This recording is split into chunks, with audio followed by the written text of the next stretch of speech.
Alright, yo, what's going on, all my gamers, all my gacha gamers, not Tribe 9 gamers. I'm sorry, buddy. I apologize for this happening to you guys. This kind of sucks. It is what it is. I'm sorry, guys. But I did want to talk about this, the impossible downfall of Tribe 9. Now, I actually want to make a correction really fast because I talked about how this game had a terrible launch, and I kind of compared it to Wuwa having a terrible launch, but it's actually not even close to being the same because even with Wuwa having a terrible launch, what it did have is it might not have had the optimizations needed to run a game like a good game globally, but it did have the bare bones of what was there, the foundation of a good game, which is why I feel like Wuthering Waves very much succeeded and has continues to succeed, is that even though it is pretty much a PC game at this point, everything is there. Tribe 9 had a lot of things that I felt, maybe it was good, maybe it was bad. I'm going to find out in this video. But to rip out the free-to-play aspects, like the rewards and chest, listen, I don't even know how to talk. I don't even know how to react to that, dude. I honestly want to apologize for even comparing Wuwa to this, because Wuwa doesn't deserve that. Wuwa didn't do anything wrong to me. Anyways, chat, let's watch this video. It is by Pseychie. He has some crazy thumbnails with crazy smiles, but I used to watch his Nikkei guides. Anyways, let's go. Tribe 9 just announced end of service for November of this year. Tribe 9 just announced end of service for November of this year, making the runtime duration between its launch and termination announcement 3 months. Yikes. Tribe 90 days, I wanted to make this video because I'm actually quite upset over this piece of news. Tribe 9 is a very high-budget game with custom 3D animations and cutscenes, that's really a fully voice-acted story, and one of the most unique presentations I've seen in a gacha. I really like this, how it goes from the 3D to this 8-bit version. I think this is so sick. Dude, like, what? Bro, this game looks amazing. How did you screw this up? I don't understand. I am so confused. This game looks phenomenal. Can something like this possibly flop? I had a lot Someone of people go check on Callie. Callie loved this game. Jowd wanted me to give Tribe 9 I'll go a check on second Callie. chance, praising its world building and gameplay elements. I'll hold her off. I never really got around to doing that, but given the unfortunate recent announcements, I went back and finished the entire story so far. I kind of want to go and play it because I know it's going to end. So it's like, I want to give it a shot before it dies, just to at least experience it. I believe I have it installed. If not, I'll probably install it just to play it. And after finishing... I don't have it installed. I just remembered I uninstalled it when I heard it got EOS. I should probably install it again in case I want to try it. After 3 myself, wow. This game really is something else that did not deserve this fate. Today, I'm going to analyze the reasons why I did not give Tribe 9 the recognition it deserved in my first impressions review, and why it's shutting down for reasons that sound impossible to believe. Oh, she's cool. My name is Pseychie, and let's revisit Neo Tokyo one last time. First off, I would like to correct some mistakes I made in the first impressions video. Is that the gacha pull? Tribe 9 is co-developed by Tukyo and Akatsuki Games. While their relationship isn't exactly certain, according to this post by Kodaka himself, he supposedly worked on the world-building aspect and did not work on the scenario. So I'm going to assume that Akatsuki Games was the one that wrote the story and designed the majority of the game. Oh, okay, gotcha. Tukyo is doing pretty decently with their new single-player game, 100 Line Last Defense Academy. So here's hoping... I think I've seen that. I think I've seen one of my someone I watched play that, so that's kind of good that this, how do I say it? Not this IP, but this style of art, I guess he's an artist. His style of design is still working out and is still popular to this day, because I do feel like if Tribe 9 EOS, I think it would have been fine had they brought it back as a standalone game, right? A game release, not a gacha game. Like, this game doesn't need to be live service, chat. I'm gonna be completely honest. Not every game needs to be gacha'd. I think this game's downfall is that it's gacha because it probably was a barrier to entry for the core audience of that guy, these character designs, these creative minds or aren't this out art of the style gaming industry yet. At the same time, I guess we can pin all the blame on the game's failure on Akatsuki. Yeah, let's go! In the original review, I complained about the movement not feeling responsive and certain quality of life features missing that are present in most gacha games. Oh, there is now okay. a toggleable option to adjust the hit-stop intensity, meaning you're able to interrupt certain attack animations to dodge or counter. And I found playing that's with kinda this change cool. much smoother than before. Once you level up enough, there is an insta-kill feature to skip lower-level enemies, and Rifts can now take They're adding this a lot more into games. They actually have this in Etheria Restart, and if you saw the Silver Palace trailer, they actually have a insta-kill feature, which I think is kind of cool, right? Like, you know, it's in the base game and not not limited to Acheron. Which, hey, I have Acheron. I'm not upset about that. triple the amount of stamina to get more rewards. So now, But I can after understand having why finished you would all be. 3 chapters and presumably all the story content that there ever will be, I'll be going over my thoughts on the whole experience, then transition to where I think everything went wrong. Right. But first off, presentation. This game is jaw-droppingly gorgeous. I love After it. I visiting love the Minato design and of it. Chiyoda City, you can tell that a lot of these locales were handcrafted to be distinct to explore. It's kind Pixel art has That kind of reminds me of Nikkei. Is that weird? Like this image specifically, this looks like a couple of like the early levels of Nikkei. You can tell that a lot of these locales were handcrafted to be distinct to explore. Pixel art has always been a little hit or miss for me, but Tribe9 has shown me that sometimes you just need the correct art direction. Right. I really like the characterization for That the guy game. looks cool. It feels like everyone in the cast has some kind of flaw I or nuance to them that makes them I intriguing. like the main character. The protagonist, Yo, actually feels multifaceted with traits that puts his morals into question. Yo And I absolutely love this change Kuronaka. of pace in writing. Gameplay is also something I want to comment on. After getting rid of that That's horrible cool. hit-stop mechanic, I had a lot of fun with the battles. The tension card system is honestly one of the most interesting aspects, and I can see a lot of potential with it. It's almost like you can tailor it to the way... Wait, what does this do? This is when attack is increased defense point. Is this like Cubs? It might be. I don't know actually. interesting aspects, and I can see a lot of potential with it. It's almost like you can tailor it to the way you play, instead of feeling restricted to play a certain way with the resources you're given. Right. It's still not going to be everyone's favorite combat Jeez, system, cool. but I overall had a lot of fun with it. It's not every day that you're forced to learn enemy movesets and need to fail a couple times to get the hang of a boss fight, especially in a gacha game. I also found myself not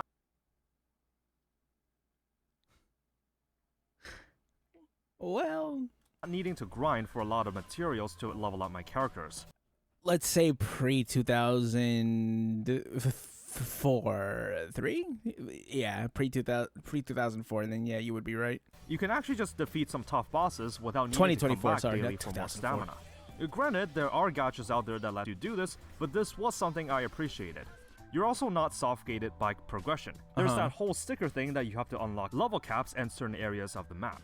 Except I found that as I entered Chiyoda City with a level 30 party, the game actually let me roam around anyways. It's kind of like they're saying, hey look, I can see you're under level, but if you want to give this new area a shot, If you want to go for it, you go for it, girl. Even with a level 30 team, I still managed to clear a lot of the map, and it actually felt rewarding as I received I like this little like these chalk outlines. This is really silly. I think this is really cool though. I like that. That's a nice touch. more XP from winning such fights. This is just not something most gacha games do.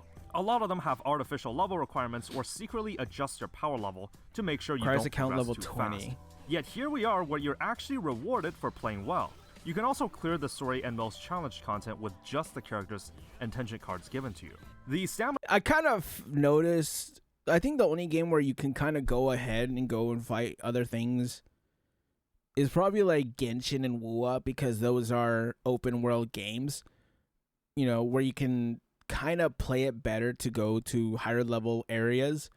And, you know, I cheesed some bosses just with Chisha and in a Wuwa. That was fun. system But if you play something like Honkai Star Rail or Nikkei, where you're like level gated, you're like, if you're under leveled by like 5 or 10, you might be screwed. is also extremely lenient, allowing you to store 20 units of it at a time, with ways to even get more of it just by grinding enemies in the overworld. That's Okay. just unreal. I also found the Patimon system to be more lax and easy to farm relative to a lot of other gachas out there. For one, you can just straight up find them in the overworld. You don't have to upgrade it, so the version when you obtain it already has the stats She's maxed out. cute. You also get these tokens Is that a little to Tamagotchi? upgrade it, so the version when you obtain it already has the stats maxed It is. Look at the little Tamagotchi. That's kind of cute. out. You also get these tokens called PARs that lets you migrate desirable substats to a higher tier of Patimons. So you're very likely to get the build you want in no time. This level of freedom for an RNG relic system is almost unheard of. The only way you can top this is if you didn't have them at all. With all these mechanics, I never felt like I hate ecosystem. Sorry, I have to like pull that out every time because holy dog shit. The ecosystem is just such a terrible thing. I really wish it would be more like Zenless Zone Zero. It's like we went 5 steps forward with, I don't know, with Honkai Star Rail. We went 15 steps back with Wuthering Waves, and then we went back to neutral with Zenless Zone Zero. We're never figuring this out. I don't think so. Or do daily tasks to get to where I wanted to be. It was only after realizing that I've gotten most of what I wanted in the game that it finally hit me. Tribe 9 feels good to play because it's just not a gacha game. And that's exactly the problem.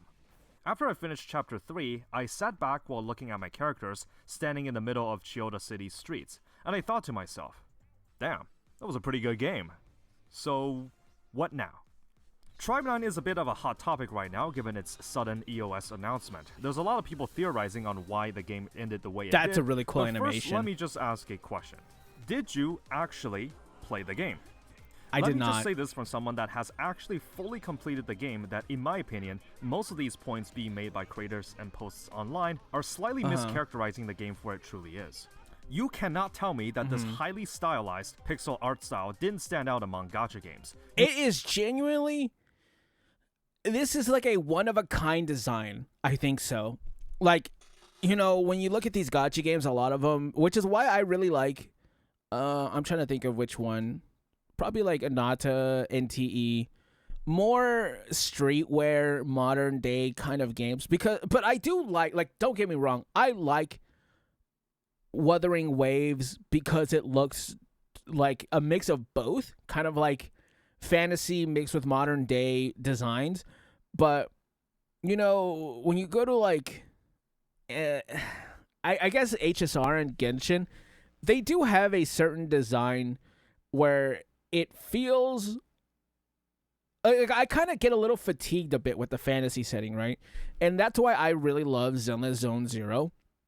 It's just like, I love the streetwear aspect. Like, sometimes you don't need to save the entire universe. You just need that vibe of saving a city block, you know what I'm saying?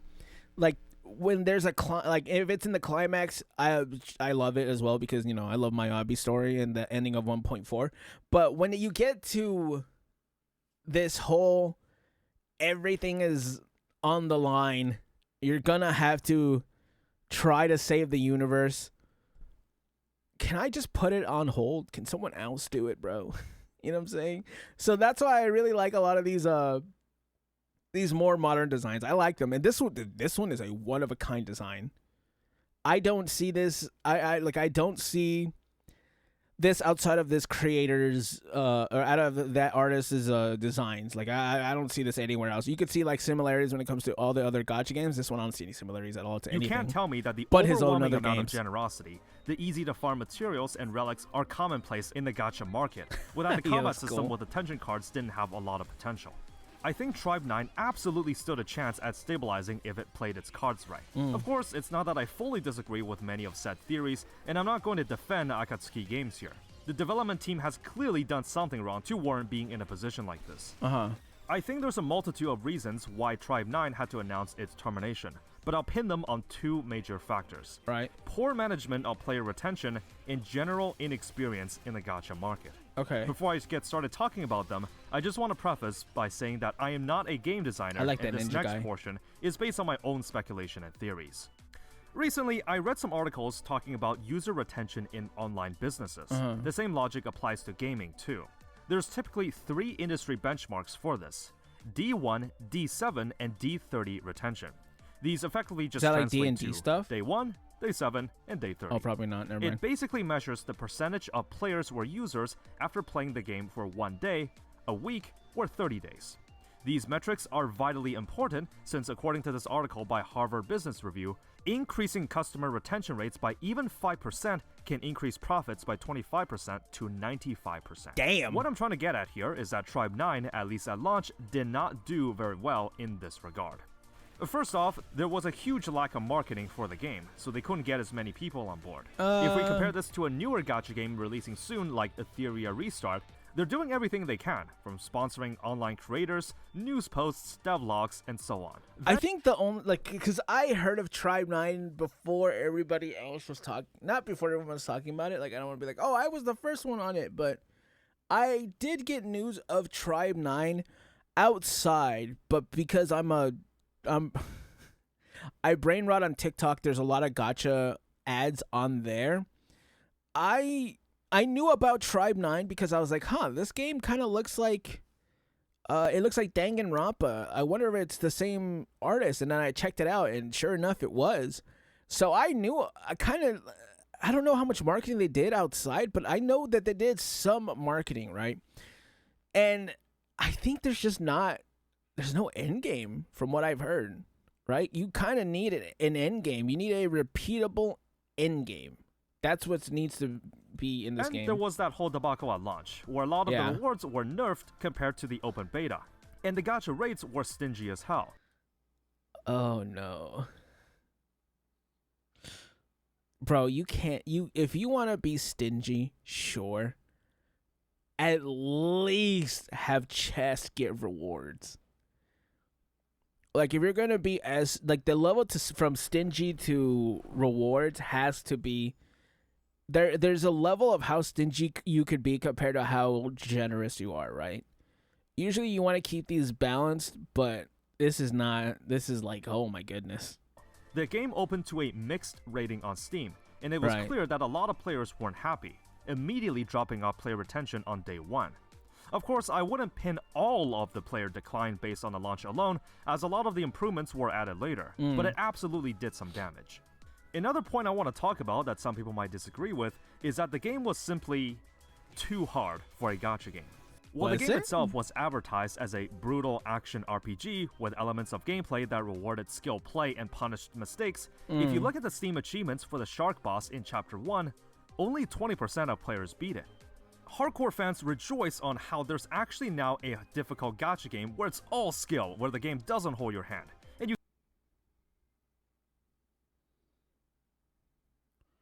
Punishing Gray Raven came out in 2019. And Wuthering Waves came out like a year ago. What? You can't just overlevel or whale to make it easier. So do you know what they did in subsequent updates? Even still, Punishing Gray Raven is a good example of a hard gacha game. Boss was nerfed, and you now have the option to lower the difficulty upon defeat. The reality is that gacha I would feel so disrespected if it asked me that. Games were always designed with a casual audience in mind. Do you want to be a pussy? Hell no. Tribe 9 shot itself in the foot when it was advertised as high difficulty. The drop-off of players at the Shark boss demonstrates that Tribe 9 certainly did explore the angle to see if a hardcore experience has a market, and that didn't exactly pan out too well. I think there is, because Punishing Gray Raven and Wuthering Waves still exist. I think the problem probably is to put it at the at end game. Put that shark dude in the middle. Put the shark dude in the first boss. Sure, make him a little bit easier. Make an end game mode where you get the full unnerfed version of him, kind of like a hologram. And I think you definitely would have had a better result in terms of player retention for these bosses. Puff out your chest and boast how the wimpy casual players are leaving because they can't face a good challenge. Except when it comes to player retention, you just lost a potentially paying customer. There's absolutely nothing wrong with making difficult games, with Sekiro Shadows Die Twice being one of my favorites. The difference is that you're paying for the whole Call me Tagtone, baby. I never finished that game. Experience when you buy the game, so whether a player finds the game hard or not is barely relevant, since the game has already got your money. It's just that for a gacha game designed to be played indefinitely, it doesn't mesh too well with what the audience has come to expect.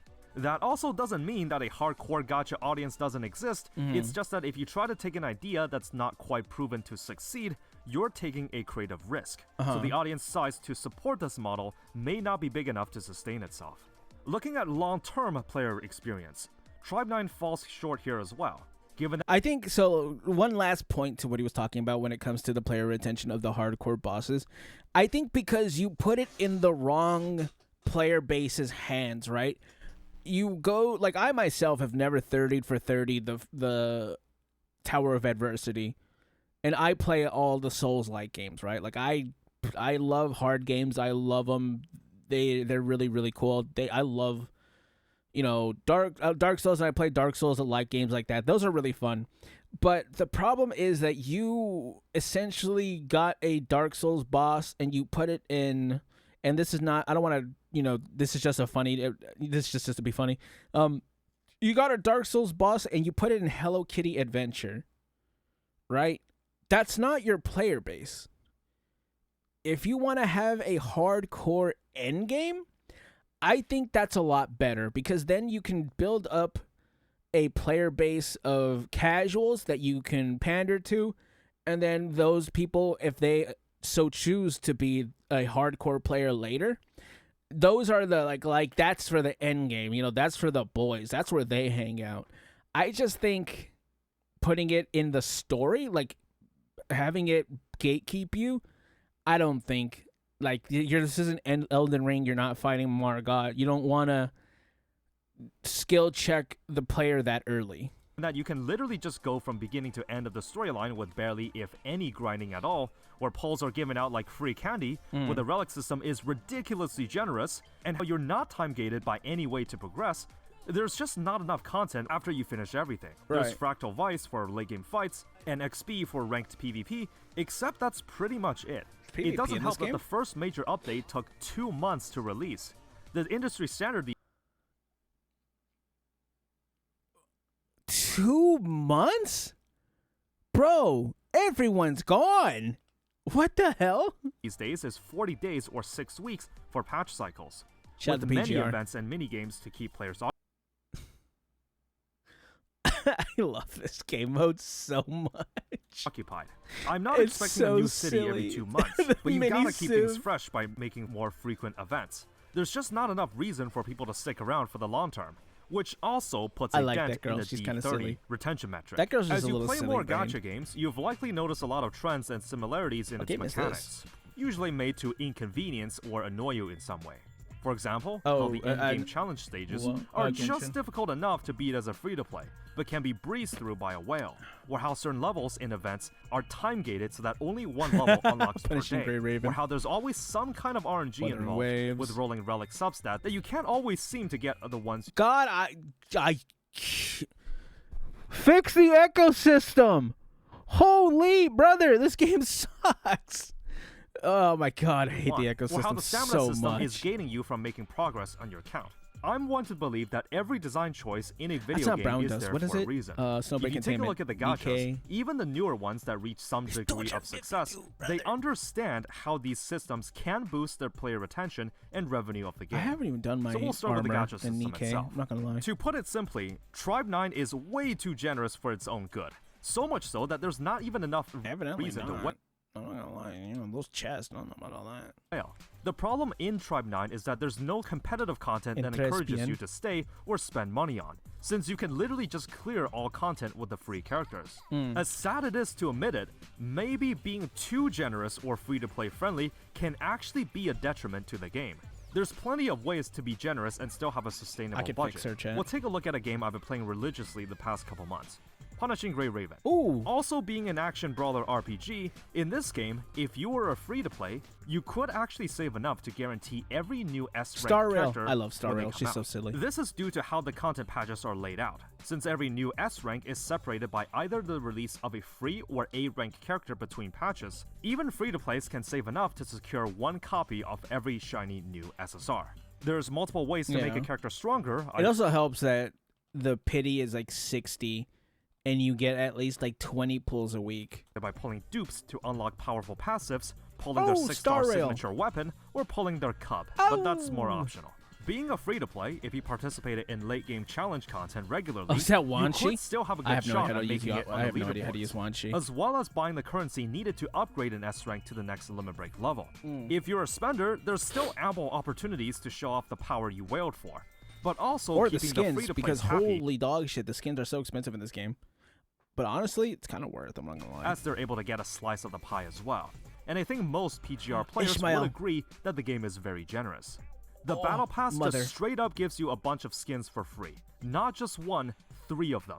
Snowbreak sells those for $20 a pop, and even with the premium Battle Pass, I gotta reinstall Snowbreak. you have to upgrade it to the 3rd tier to get the skin. Yet again, I think most Snowbreak players would agree that despite this, the game still has high-quality skins that are worth the price. I need to buy this. I need this firmly game. believe I'm that gonna Tribe reinstall 9 it. could have stood a chance if it knew how to retain players and monetize effectively. I think the hardcore angle the game was going for absolutely had the potential to hold a small and dedicated player base. It's just that the abysmal management, followed by the game being a pretty high-budget title, just couldn't staunch the loss of revenue and players. When a game doesn't do too well financially, it sort of runs the risk of entering a death spiral where less people spend money, and so the game does worse over time. If you're a whale, for example, you're likely very well informed on the state of a game. When the revenue and numbers don't look too good, then it's unlikely you'll keep spending. Since the Yeah, when it brings in 90K in 1 month and probably like 50K of that is Fabi, probably not a good sign. You know, the other 10, probably the other like 5K is like Ithoma. It's not a good sign. future of the game is uncertain, and you might as well be throwing money into the void when it eventually shuts down. Right. I think fundamentally, Tribe 9 has so That many good looks ideas cool. that, if not for the poor management, could have been a successful title. The reason I'm making this video now instead of waiting on the date of termination as I did with my other end of service series is that I want people to play this. Tribe 9 is one of the most unique experiences I've come across in gacha gaming. And while FOMO is normally something I never encourage, since this game will be going offline by the end of the year, it truly makes it a limited game that will go away eventually.